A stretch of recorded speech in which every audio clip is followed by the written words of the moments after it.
যে আন্দোলন বিজয় লাভ করেছে 30,000 ভাই বোনদের, তাদের চোখ কারো হাত কারো পা বঙ্গুত্ব বরণ করার মাধ্যমে তার বিনিময়ে যে ইন্টারিম সরকার, সেই সরকার যখন হ্যাঁ ভোট না ভোটের পক্ষে কথা বলেছে, সারা বাংলাদেশের মানুষ যখন হ্যাঁ ভোটের পক্ষে কথা বলছে, কেবলমাত্র নিকৃষ্ট মন যাদের, যারা নতুন করে জালিম হয়ে উঠতে চায়, যারা বাংলাদেশকে আবার অন্ধকারে নামিয়ে দিতে চায়, যারা বাংলাদেশকে পিছিয়ে দিতে চায়, তারাই কেবলমাত্র না ভোটের পক্ষে কথা বলে। এই নির্বাচন কেবলমাত্র একটি সরকার পরিবর্তনের নির্বাচন নয়। এই নির্বাচন কেবলমাত্র দাঁড়িপাল্লা কিংবা ধানের শীষের নির্বাচন নয়। এই নির্বাচনের মাধ্যমে বাংলাদেশের মানুষ আগামী 50 বছরে বাংলাদেশ কিভাবে পরিচালিত হবে, সেই রোডম্যাপ তৈরি করার জন্য আমাদের আজকের এই নির্বাচন। এই নির্বাচন একটি কাঙ্ক্ষিত নির্বাচন পাওয়ার জন্যই গত 17 বছর আমাদের অসংখ্য ভাই খুন হয়েছে, গুম হয়েছে। আমাদের জাতীয় নেতৃবৃন্দকে ফাঁসির কাস্টে ঝুলিয়ে তারা নির্মমভাবে জুডিশিয়াল কিলিং করেছে। আমাদের অসংখ্য ভাই, তাদেরকে ক্রসফায়ারের নামে নাটক সাজিয়ে তাদেরকে সেদিন হত্যা করা হয়েছিল।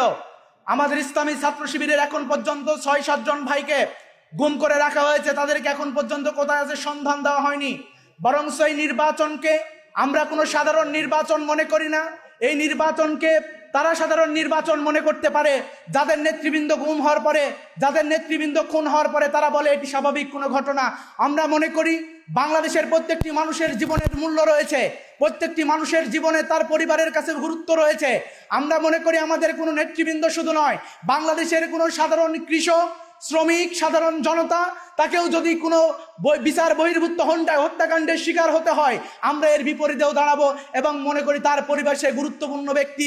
আমাদের কাছে এই বক্তব্য নেই যে আমার দলের কোনো নেতৃবৃন্দকে গুলি করে হত্যা করা হবে আর বলা হবে এটি স্বাভাবিক ঘটনা।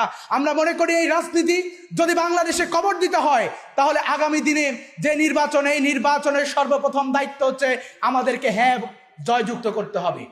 কারণ আজকে আমরা দেখেছি আমরা বিভিন্ন প্রোগ্রামে গেলাম, ছোট্ট করে সেখানে একটা টোকেন দেয়, সেখানে বলা হয় যে ভাই আমার যুব সমাজদের প্রোগ্রামে বেশিরভাগ হয় যে ভাই আমাদের এলাকায় একটা পক্ষ না ভোটের পক্ষে তারা প্রচারণা চালাচ্ছে। খুবই দুঃখজনক, খুবই পরিতাপের বিষয়।